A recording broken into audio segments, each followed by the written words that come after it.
NDA से बाहर होकर नीतीश कुमार ने जब महागठबंधन के साथ सरकार बनाई तो बनाने के दिन बड़ी खुशी थी, लेकिन उसके बाद से कुछ भी ऐसा घटित नहीं हो रहा है जो नीतीश कुमार के लिए अच्छा हो।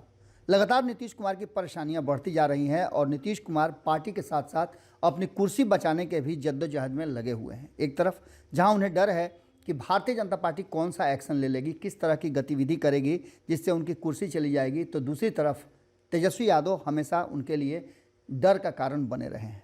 नीतीश कुमार अपनी कुर्सी बचाने के लिए, जैसा कि उन्होंने कहा था, वो महागठबंधन में आए थे, लेकिन बिहार में महागठबंधन की सरकार बनने के बाद लगातार समस्याओं का समाधान वो कर रहे हैं।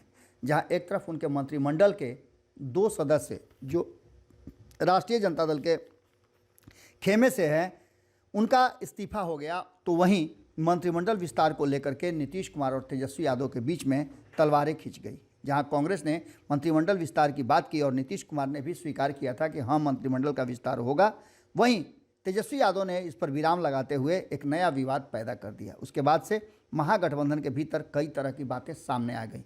उसके बाद आपने देखा होगा कि किस तरह से जीतन राम मांझी अब अपना मोर्चा संभाल चुके हैं, लेकिन इन सबके बीच में नीतीश कुमार की असली लड़ाई जो है वो तेजस्वी यादव के सबसे करीबी और काफ़ी भरोसेमंद जगतानंद सिंह के पुत्र सुधाकर सिंह को लेकर के है। सुधाकर सिंह लगातार नीतीश कुमार को कहीं ना कहीं टारगेट कर रहे हैं और नीतीश कुमार की नीतियों को लेकर के ही उन्होंने इस्तीफा भी दिया था।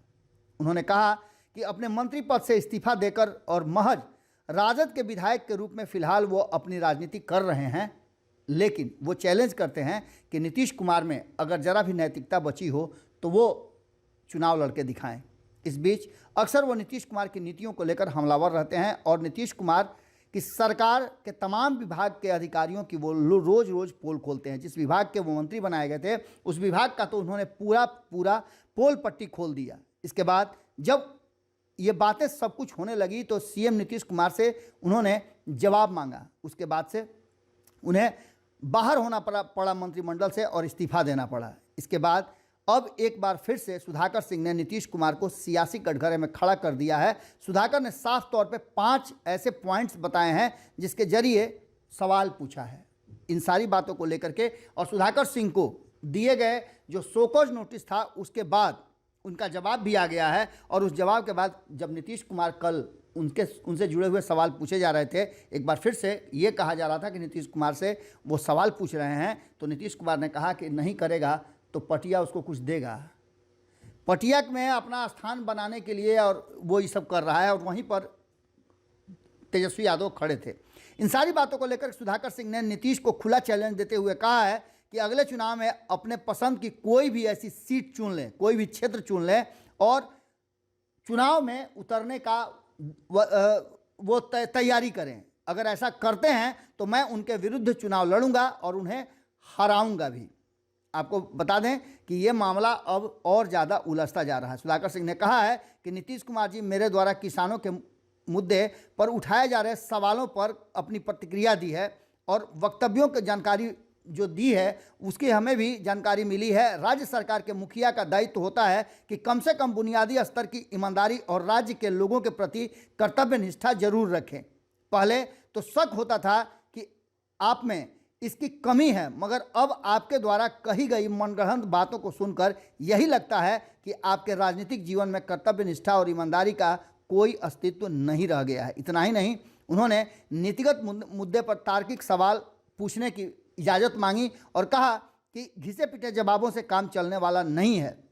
17 साल के शासन के बाद अगर बिहार में किसान, जो कि इस राज्य के आय के सबसे बड़े स्रोत हैं, वो अगर खुश नहीं है, उनके साथ नीतियां नहीं हैं, तो कहीं ना कहीं ये राज्य आगे नहीं बढ़ सकता है। उन्होंने कहा कि जिस तरह के विषाद बिछा करके लोग उनके इर्द गिर्द घूम रहे हैं और जिस तरह से नीतीश कुमार फैसले लेने में आनाकानी कर रहे हैं, वो साफ बताता है कि सरकार के पास कोई भी ऐसा विज़न नहीं रह गया है जिससे कि बिहार सुधर सके। उन्होंने आगे कहा है कि बार बार कहते हैं कि बहुत काम हुआ है, इसलिए आप ही के सरकार के द्वारा जारी किए गए आंकड़ों के साथ बिहार की खेती किसानी से जुड़ी कुछ बातों का जिक्र कर रहा हूं और आप उस पर अमल नहीं कर पा रहे हैं। उन्होंने कई पॉइंट्स दिए हैं।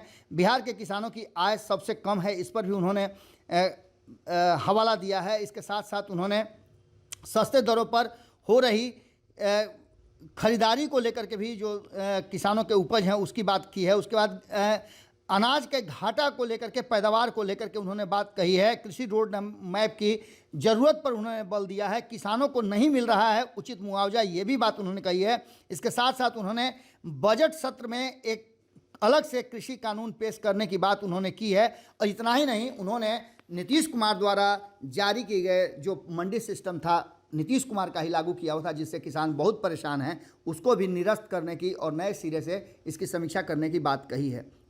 एक बार फिर से सुधाकर सिंह ने नीतीश कुमार को कड़ा जवाब दिया है। देखना दिलचस्प होगा कि सरकार में रहकर सरकार के ही अंग के कोई मंत्री या कोई विधायक अगर इस तरह की बातें करता है तो निश्चित रूप से सरकार पर असर तो पड़ना है। देखना दिलचस्प होगा कि क्या उनका चैलेंज स्वीकार करके नीतीश कुमार चुनाव लड़ेंगे। अगर ये वीडियो पसंद आई और वह बिहार के राजनीति और बिहारियत से सरोकार रखेनी तो सब्सक्राइब बटन दबा के चैनल के सब्सक्राइब कर ली।